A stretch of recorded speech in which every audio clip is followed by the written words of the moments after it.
Greetings to you in the precious name of our Lord and Savior Jesus Christ. ಯೇಸು ಕ್ರಿಸ್ತನ ಸುಮಧುರ ನಾಮದಲ್ಲಿ ನಿಮ್ಮೆಲ್ಲರನ್ನು ವಂದಿಸುತ್ತೇವೆ. Once again we would love to share the word of God. ಮತ್ತೊಮ್ಮೆ ದೇವರ ವಾಕ್ಯವನ್ನು ನಿಮ್ಮೊಟ್ಟಿಗೆ ಹಂಚಿಕೊಳ್ಳಲು ಇಷ್ಟಪಡುತ್ತೇವೆ. And I believe that the word of God is bringing a new blessings in your life. ನಾನು ನಂಬುತ್ತೇನೆ ದೇವರ ವಾಕ್ಯ ನಿಮ್ಮ ಜೀವಿತದಲ್ಲಿ ಒಂದು ಹೊಸ ಆಶೀರ್ವಾದ ಕೊಂಡುಕೊಂಡು ಬರುತ್ತದೆ ಎಂಬುದಾಗಿ. So even today we would like to continue from Luke chapter 8. ಇವತ್ತು ಸಹ ನಾವು ಲೂಕನ ಬರೆದ ಸುವಾರ್ತೆ 8ನೇ ಅಧ್ಯಾಯದಲ್ಲಿ ಧ್ಯಾನಿಸುವ. So as we saw that Jesus and his disciples stepped on the shore. ನಾವು ನೋಡಿದೆವು ಯೇಸು ಸ್ವಾಮಿ ಮತ್ತೆ ಆತನ ಶಿಷ್ಯಂದಿರು ಆಚೆ ದಡಕ್ಕೆ ಮುಟ್ಟಿದರು ಇಳಿದರು ಎಂಬುದಾಗಿ. So as soon as Jesus came to that shore, ಯೇಸು ಸ್ವಾಮಿ ಆ ದಡಕ್ಕೆ ಇಳಿದ ಕೂಡಲೇ the first person he is meeting, ಮೊದಲನೇ ವ್ಯಕ್ತಿ ಆತನ ಸಂಧಿಸುವುದು, he was a demon possessed man. ಆತನು ಒಂದು ದಂಡು ಹಿಡಿದಿರುವ ವ್ಯಕ್ತಿ. So he was always staying in a tomb. ಆತನು ಯಾವಾಗಲೂ ಸಮಾಧಿಗಳಲ್ಲಿ So his hands and legs were chained. ಆತನ ಕೈ ಕಾಲುಗಳಲ್ಲಿ ಸರ್ಪಣೆಯಾಗಿತ್ತು. He did not had proper clothes on him. ಆತನ ಮೈ ಮೇಲೆ ಒಂದು ಬಟ್ಟೆ ಇರಲಿಲ್ಲ. He did not live in a house for a very long time. ಆತನು ಒಂದು ಮನೆಯಲ್ಲಿ ಸುಮಾರು ಕಾಲ ಆತನು ವಾಸಿಸಲಿಲ್ಲ. So he was possessed with demons. ಆತನು ಅನೇಕ ಒಂದು ದುರಾತ್ಮಗಳಿಂದ ಭರಿತನಾಗಿದ್ದನು. So the spirit of darkness always put people into this kind of conditions. ಆ ಒಂದು ಕತ್ತಲೆಯ ಒಂದು ಆತ್ಮ ಅನೇಕ ವ್ಯಕ್ತಿಗಳನ್ನು ಇಂತಹ ಒಂದು ಪರಿಸ್ಥಿತಿಯಲ್ಲಿ ಕಟ್ಟಾಕುವಂತದ್ದಾಗಿದೆ. Because nobody in the town were able to handle him, they had put him outside the town. ಯಾಕಂದ್ರೆ ಆ ಊರಿನ ಆ ಪಟ್ಟಣದ ಜನಕ್ಕೆ ಆತನನ್ನು ಹಿಡಿಯಲು ಸಾಧ್ಯವಿರುತ್ತಿರಲಿಲ್ಲ. ಅದಕ್ಕಾಗಿ ಆತನನ್ನು ಊರಿನಿಂದ ಆಚೆ ದೊಬ್ಬಿದರು. So he was very hard and he was out of his control and he was not obeying or bowing to anybody. ಆತನು ತುಂಬಾ ಕಠಿಣನಾಗಿದ್ದನು ಮತ್ತೆ ಆತನು ಯಾರಿಗೂ ಆತನು ಬಗ್ಗುತ್ತಿರಲಿಲ್ಲ, ಯಾರ ಮಾತನ್ನು ಕೇಳುತ್ತಿರಲಿಲ್ಲ. ಆತನು ಕಠಿಣನಾಗಿ ಇದ್ದನು. So because they were not able to handle him, so they just put him chained and put him outside the town. ಆತನನ್ನು ಹಿಡಿಯಲಿಕ್ಕೆ ಆಗದ ಕಾರಣ ಆತನನ್ನು ಸರ್ಪಣೆಯಲ್ಲಿ ಬಂಧಿಸಿ ಆ ಒಂದು ಊರಿನ ಆಚೆ ಆತನನ್ನು ಬಿಟ್ಟರು. And this man is seeing Jesus. ಈ ವ್ಯಕ್ತಿ ಯೇಸುವನ್ನು ನೋಡುತ್ತಿದ್ದಾನೆ. As soon as he saw Jesus, ಆತನು ಯೇಸುವನ್ನು ನೋಡಿದ ಕೂಡಲೇ first thing is he cried out. ಮೊದಲನೆಯದಾಗಿ ಆತನು ಆರ್ಭಟಿಸಿದನು ಎಂಬುದಾಗಿ. And he was on the top of his voice. ಆತನು ತನ್ನ ಒಂದು ಸ್ವರಕ್ಕೆ ಹೆಚ್ಚಾಗಿ ಆರ್ಭಟಿಸಿದನು ಎಂಬುದಾಗಿ. So he was like the Bible says fell at his feet shouting at the top of his voice. ಸತ್ಯವೇದವು ಹೇಳುತ್ತದೆ ಆತನು ಯೇಸು ಸ್ವಾಮಿಯ ಕಾಲಿಗೆ ಬಿದ್ದು ಆತನು ಗಟ್ಟಿಯಾಗಿ ಆರ್ಭಟಿಸಿದನು. And he was telling that do not torture me. ಆತನು ಹೇಳುತ್ತಿದ್ದನು ಯೇಸು ಸ್ವಾಮಿಗೆ ನನ್ನನ್ನು ಹಿಂಸಿಸಬೇಡ ಎಂಬುದಾಗಿ. Jesus just stepped on the shore. ಯೇಸು ಸ್ವಾಮಿ ಆ ದಡಕ್ಕೆ ಇಳಿದರು ಅಷ್ಟೇ. He did not do anything. ಆತನು ಏನು ಸಹ ಮಾಡಿಲ್ಲ. But as soon as this demon possessed man seeing Jesus, he started to shout and cry and fall and scream. ಆದ್ರೆ ಆತನು ಈ ದಂಡು ಹಿಡಿದ ಆತನು ಕೂಡಲೇ ಆತನು ಕೆಳಗೆ ಬಿದ್ದು ಆತನು ಆರ್ಭಟಿಸಿ ಗೋಳಾಡಿಸಿದನು. That's the power of Jesus. ಅದು ನಮ್ಮ ಯೇಸು ಕ್ರಿಸ್ತನಲ್ಲಿರುವ ಒಂದು ಶಕ್ತಿ. He has the power over every demon possessed person. ಆತನಿಗೆ ಎಲ್ಲ ಒಂದು ದುರಾತ್ಮ ಹಿಡಿದಿರುವ ವ್ಯಕ್ತಿಗಳ ಮೇಲೆ ಆ ಒಂದು ಶಕ್ತಿ ಉಂಟು. Hallelujah. Hallelujah. So Jesus made this man delivered from that demon. ಯೇಸು ಸ್ವಾಮಿ ಈ ಮನುಷ್ಯನಿಂದ ಆ ದಂಡನ್ನು ಓಡಿಸಿ ಬಿಡಿಸಿದನು. In verse 29 we read, 29ನೆಯ ವಚನದಲ್ಲಿ ನೋಡುತ್ತೇವೆ, for Jesus had commanded the evil spirit to come out of the man. ಈ ಮನುಷ್ಯನನ್ನು ಬಿಟ್ಟು ಹೋಗಬೇಕೆಂದು ಆತನು ಆ ದೆವ್ವಕ್ಕೆ ಅಪ್ಪಣೆ ಕೊಟ್ಟನು. Jesus just gave a command. ಯೇಸು ಸ್ವಾಮಿ ಒಂದು ಅಪ್ಪಣೆ ಕೊಟ್ಟನು ಅಷ್ಟೇ. Leave this person. ಈ ಮನುಷ್ಯನನ್ನು ಬಿಟ್ಟು ತೊಲಗು ಎಂಬುದಾಗಿ. No matter how long the demon was with that person. ಎಷ್ಟು ಕಾಲ ಆ ಮನುಷ್ಯನೊಳಗೆ ಆ ದೆವ್ವ ಇತ್ತು ಗೊತ್ತಿಲ್ಲ. But one word from Jesus. ಆದ್ರೆ ಯೇಸು ಸ್ವಾಮಿ ಒಂದು ಮಾತಿನಿಂದ that man was delivered. ಆ ಮನುಷ್ಯನಿಗೆ ಸ್ವಸ್ಥತೆ ಆಯಿತು. He came back to his sense. ಆತನು ತನ್ನ ಒಂದು ಪರಿಸ್ಥಿತಿಗೆ ಆತನು ತಿರುಗಿ ಬಂದನು. So he was able to become normal. ಆತನು ಪುನಃ ಒಬ್ಬ ಸಾಧಾರಣ ವ್ಯಕ್ತಿ ಆದನು. Then who was shouting to Jesus saying that don't torture? ಮತ್ತೆ ಯಾರು ಇದು ಯೇಸು ಸ್ವಾಮಿಯನ್ನು ನನ್ನ ಹಿಂಸಿಸಬೇಡ ಎಂಬುದಾಗಿ ಕೂಗುತ್ತಿದ್ದ? The demon which was inside that man. ಆ ಒಂದು ದುರಾತ್ಮ, ಆ ವ್ಯಕ್ತಿಯಲ್ಲಿದ್ದ ದುರಾತ್ಮ ಅದನ್ನು ಕಿರ್ಚಿಕೊಳ್ಳುತ್ತಿತ್ತು. Hallelujah. Hallelujah. Are you tortured by the powers of darkness today? ಒಂದು ದುರಾತ್ಮನ ಸೈನಿಯಿಂದ ನಿಮಗೆ ಒಂದು ಕಿರುಕುಳ ಆಗುತ್ತಿದೆಯಾ? So you are not able to sleep. ನಿಮಗೆ ನಿದ್ದೆ ಬರುತ್ತಿಲ್ಲ. You are not able to think properly. ನಿಮಗೆ ಸರಿಯಾಗಿ ಆಲೋಚಿಸಲಿಕ್ಕೆ ಆಗುತ್ತಿಲ್ಲ. You are always into fear and anxiety. ನಿಮಗೆ ಯಾವಾಗಲೂ ಆ ಭಯ ಮತ್ತೆ ಒಂದು ಕಳವಳ ಇದೆ. You see something dark moving. ನಿಮಗೆ ಯಾವುದೋ ಒಂದು ಕತ್ತಲೆ ಅದು ಸಂಚರಿಸುವುದು ಕಾಣುತ್ತಿದ್ದೀರಾ? You feel that something is always constantly bothering and torturing you. ನಿಮಗೆ ಅನಿಸುತ್ತಿದೆಯಾ ಯಾವುದೋ ನಿಮ್ಮನ್ನು ತುಂಬಾ ಕಾಲದಿಂದ ಅದು ನಿಮ್ಮನ್ನು ಕಠಿಣವಾಗಿ ಹಿಂಸಿಸುತ್ತಿದೆ? You feel that your hands and legs have been tied and chained. ನಿಮ್ಮ ಕೈ ಕಾಲುಗಳು ಅದು ಸರ್ಪಣಿಯಿಂದ ಬಿಗಿ ಹಾಕಿದಂಗೆ ನಿಮಗೆ ಅನಿಸುತ್ತಿದೆ. Maybe when you're sleeping you have a bad dream. ನೀವು ಮಲಗಿರಬೇಕಾದ್ರೆ ನಿಮಗೆ ದುಸ್ವಪ್ನ ಇರಬಹುದು. Maybe you have a dreams which is really torturing you in a way where you are losing your mental stability. ನಿಮಗೆ ನಿದ್ರಿಸಬೇಕಾದ್ರೆ ಒಂದು ದುಸ್ವಪ್ನಗಳು ಜೀವಿತದಲ್ಲಿ ಕಳವಳಗೊಳ್ಳುತ್ತಿದೆ. This message is for you. ಈ ವಾಕ್ಯವು ನಿಮಗೋಸ್ಕರವಾಗಿದೆ. Whatever the powers of darkness which is torturing you. ಯಾವುದೇ ಕತ್ತಲೆಯ ಒಂದು ಸಂಗತಿ ನಿಮ್ಮನ್ನು ಹಿಂಸಿಸುತ್ತಿದ್ದರು. So Jesus has come to torture that powers of darkness. ಯೇಸು ಆ ಒಂದು ಕತ್ತಲೆಯನ್ನು ನಿಮ್ಮ ಜೀವಿತದಲ್ಲಿ ಕಿರುಕುಳಕೊಳ್ಳಲಿಕ್ಕೆ ಬರುತ್ತಿದ್ದಾರೆ. And today Jesus is commanding over your life.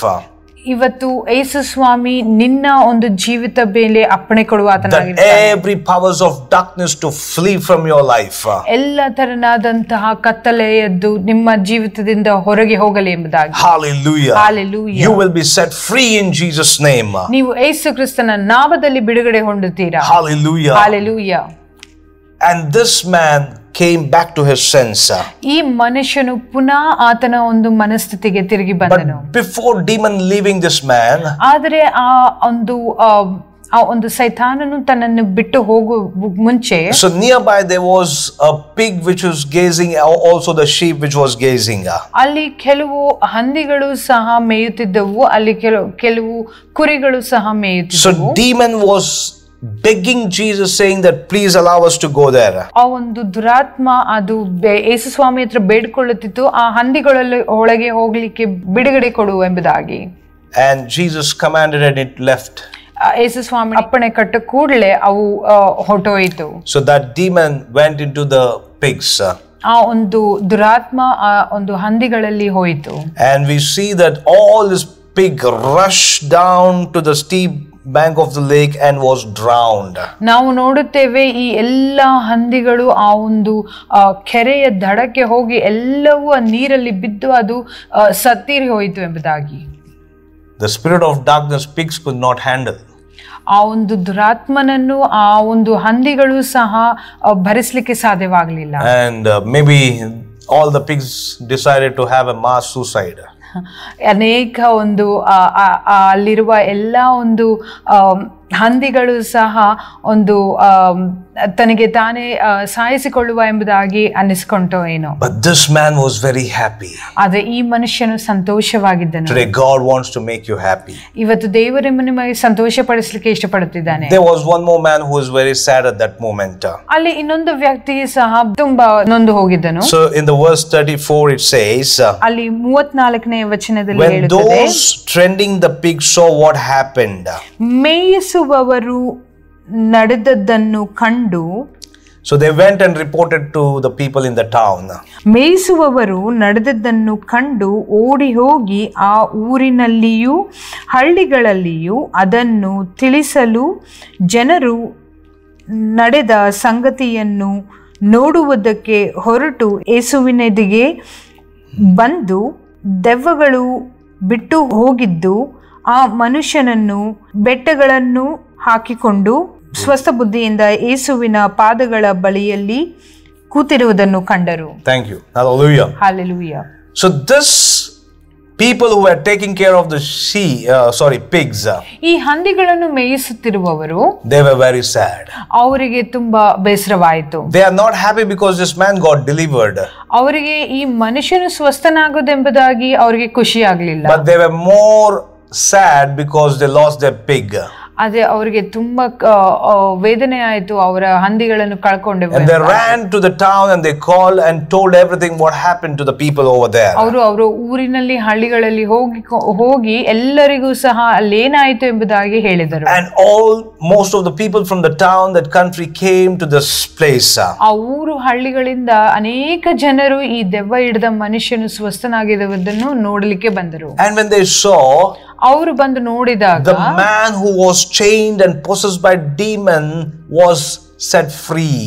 ಆ ಸರ್ಪಣಿಂದ ಕಟ್ಟಲ್ಪಟ್ಟ ಆ ವ್ಯಕ್ತಿ, ಆ ದಂಡು ಹಿಡಿದ ವ್ಯಕ್ತಿ, ಆತನು ಬಿಡುಗಡೆ ಹೊಂದಿದ್ದನು. The same man, few seasons before, they were not able to control him, but the same man who is calm and quiet. ಕೆಲವು ಗಂಟೆಗಳು ಅಥವಾ ದಿನಗಳ ಮುಂಚೆ ಯಾರನ್ನು ಕಟ್ಟಿ ಹಿಡಿಯಲಿಕ್ಕೆ ಆಗಲಿಲ್ಲವೋ ಇವರ ಕೈಯಲ್ಲಿ, ಅದೇ ಮನುಷ್ಯನು ಆತನು ತನ್ನ ಸ್ವಬುದ್ಧಿಯಲ್ಲಿ ಇದ್ದು ಆತನು ಬಿಡುಗಡೆ ಹೊಂದಿ ಇದ್ದನು. But to my surprise, ನನ್ನ ಆಶ್ಚರ್ಯಕ್ಕೆ ಈಗ this entire town should have celebrated Jesus.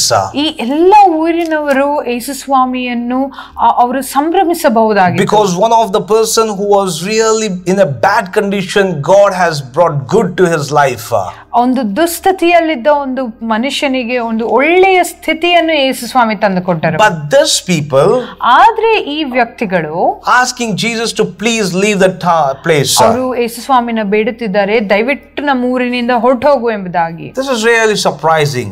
ಇದು ಆಶ್ಚರ್ಯಚಕಿತವಾದ ಒಂದು ಸಂಗತಿ. They should have thanked Jesus, they should have celebrated, but they are saying, please leave us. ಅವರೆಲ್ಲರೂ ಆತನನ್ನು ವಂದಿಸಿ ಆತನನ್ನು ಸಬಹುದಾಗಿತ್ತು, ಆದರೆ ಇಲ್ಲಿ ಬಿಟ್ಟು ಹೋಗು ಎಂಬುದಾಗಿ ಕೇಳುತ್ತಿದ್ದಾರೆ.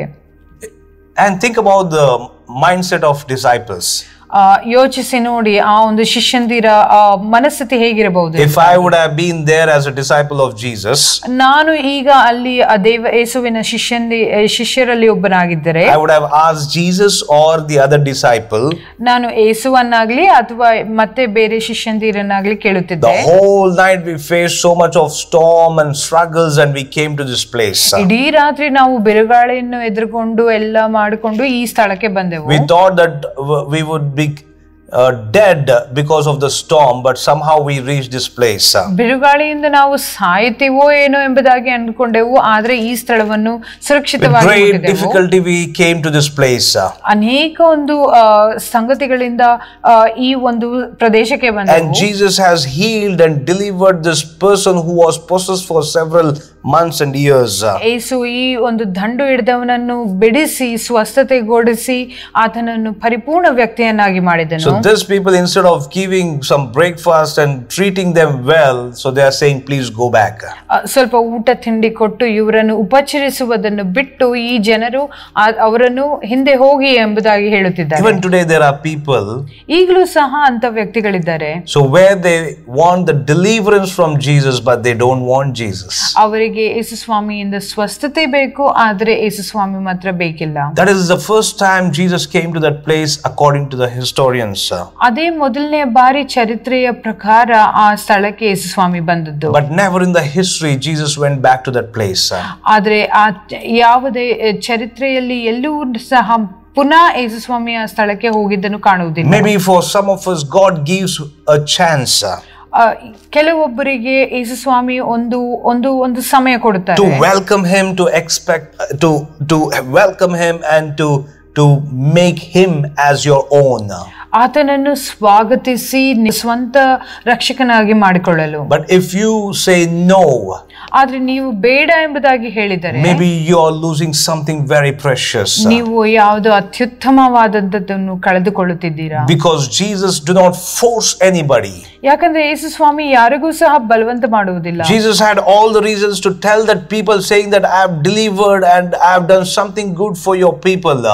ಯೇಸು ಸ್ವಾಮಿ ಅಲ್ಲಿ ಹೇಳಬಹುದಾಗಿತ್ತು, ನಾನು ನಿಮಗೆ ಒಳ್ಳೆಯದನ್ನು ಮಾಡಿದ್ದೇನೆ, ನಾನು ದೆವ್ವ ಬಿಡಿಸಿದ್ದೇನೆ ಎಂಬುದಾಗಿ. But Jesus did not tell all such things. ಆದ್ರೆ ಯೇಸು ಸ್ವಾಮಿ ಯಾವುದನ್ನು ಸಹ ಹೇಳಲಿಲ್ಲ. So he just went back the way he came. ಅವರು ಯಾವ ರೀತಿ ಬಂದರೋ ಅದೇ ರೀತಿ ಹಿಂತಿರುಗಿದರು. And this man who got delivered from demon possessed, ಈ ಮನುಷ್ಯನು ಆ ದೆವ್ವಗಳಿಂದ ಬಿಡಿಸತಕ್ಕಂತ ಮನುಷ್ಯನು now again he is begging. ಈತನು ಮತ್ತೆ ಯೇಸು ಸ್ವಾಮಿಯನ್ನು ಕೇಳಿಕೊಳ್ಳುತ್ತಿದ್ದಾನೆ. That we see in verse 38. ಅದು ನಾವು 38ನೇ ವಚನದಲ್ಲಿ ನೋಡುತ್ತೇವೆ. I want to be with you, Jesus. ಆತನು ದೋಣಿಯನ್ನು ಹತ್ತಿ ಹಿಂತಿರುಗಿ ಹೋಗಿದ್ದನು. ಹೊರಡುವಾಗ ದೆವ್ವಗಳಿಂದ ಬಿಡುಗಡೆಯಾದ ಆ ಮನುಷ್ಯನು ನಾನು ನಿನ್ನ ಬಳಿಯಲ್ಲಿಯೇ ಇರುತ್ತೇನೆ ಎಂದು ಆತನನ್ನು ಬೇಡಿಕೊಂಡನು. So only this man who was delivered, ಈ ಒಂದು ವ್ಯಕ್ತಿ ಬಿಡುಗಡೆ ಹೊಂದಿದ ವ್ಯಕ್ತಿ ಮಾತ್ರವೇ now asking Jesus that I want to go come with you. ಆತನು ಯೇಸು ಸ್ವಾಮಿಯನ್ನು ಕೇಳ್ತಾ ಇದ್ದಾನೆ, ನಾನು ನಿನ್ನ ಜೊತೆಯಲ್ಲಿ ಇರಬೇಕೆಂಬುದಾಗಿ. But the entire town is saying, you please go. ಆದ್ರೆ ಇಡೀ ಊರು ಹಳ್ಳಿಯ ಜನರು ಹೇಳುತ್ತಿದ್ದಾರೆ, ದಯವಿಟ್ಟು ಹೊರಟು ಹೋಗಿ ಎಂಬುದಾಗಿ. But Jesus told to this man, ಯೇಸು ಸ್ವಾಮಿ ಈ ಮನುಷ್ಯನಿಗೆ ಹೇಳಿದನು, because Jesus knew that he is not having access to enter the town. ಯಾಕಂದ್ರೆ ಯೇಸು ಸ್ವಾಮಿಗೆ ಮಾತ್ರ ಗೊತ್ತು ಮತ್ತೆ ಪುನಃ ಈತನು ಆ ಹಳ್ಳಿಗೆ ಹೋಗ್ಲಿಕ್ಕೆ ಆಗುವುದಿಲ್ಲ ಎಂಬುದಾಗಿ. So you go and tell to your home what God has done for you.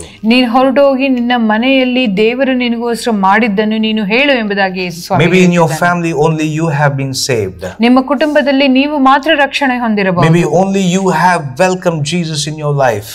ನೀವು ಮಾತ್ರವೇ ಯೇಸು ಸ್ವಾಮಿಯನ್ನು ನಿಮ್ಮ ಜೀವಿತದಲ್ಲಿ ನೀವು ಸ್ವೀಕರಿಸಬಹುದು. Rest all of your family members have rejected Jesus. ಆದರೆ ನಿಮ್ಮ ಕುಟುಂಬದವರೆಲ್ಲರೂ ಯೇಸುವನ್ನು ತಿರಸ್ಕರಿಸಬಹುದು. They have seen the wonder working powers of Jesus in your life. ಅವರು ಅನೇಕ ಆಶ್ಚರ್ಯಚಕಿತವಾದ ಯೇಸು ಕ್ರಿಸ್ತನ ಕಾರ್ಯ ನಿಮ್ಮ ಜೀವಿತದಲ್ಲಿ ನೋಡಿರಬಹುದು. But they are not ready to accept Jesus as their Lord and Savior. ಆದರೆ ಆತನನ್ನು ತಮ್ಮ ಸ್ವಂತ ರಕ್ಷಕನಾಗಿ ಸೇವಿಸಲು ಇಷ್ಟಪಡುತ್ತಿಲ್ಲ. Do not worry. ಯೋಚಿಸಬೇಡಿ, God has His time. ಯೇಸುವಿಗೆ ಆತನ ಸಮಯ ಉಂಟು. Maybe there are some of you who are watching this. ಕೆಲವರು ನಮ್ಮನ್ನು ನೋಡುತ್ತಿರಬಹುದು. You have done something good to your people. ನಿಮ್ಮ ಜನಕ್ಕೆ ನೀವು ಯಾವುದೋ ಒಂದು ಒಳ್ಳೇದು You ಮಾಡಿರಬಹುದು. have done good to your friend. ನಿಮ್ಮ ಸ್ನೇಹಿತರಿಗೆ ಏನೋ ಒಳ್ಳೇದು To ಮಾಡಿರಬಹುದು. families. ನಿಮ್ಮ ಕುಟುಂಬಗಳಿಗೆ ಏನೋ To your ಮಾಡಿರಬಹುದು. relatives. ನಿಮ್ಮ ಒಂದು ಸಂಬಂಧಿಕರಿಗೆ But what you ಮಾಡಿರಬಹುದು. have got back is all rejection and persecution. ಆದ್ರೆ ನಿಮಗೆ ಸಿಕ್ಕಿರುವುದು ತಿರಸ್ಕಾರ ಮತ್ತೆ ತಳ್ಳುವಿಕೆ. Do not worry. ಚಿಂತಿಸಬೇಡಿ. When you have done something good, ನೀವು ಯಾವುದೇ ಒಳ್ಳೆಯದು ಮಾಡಿದರೂ but you have got back the bad, ನಿಮಗೆ ಅದು ಕೆಡುಕು ಮಾತ್ರ ಹಿಂದಿರುಗಬಹುದು.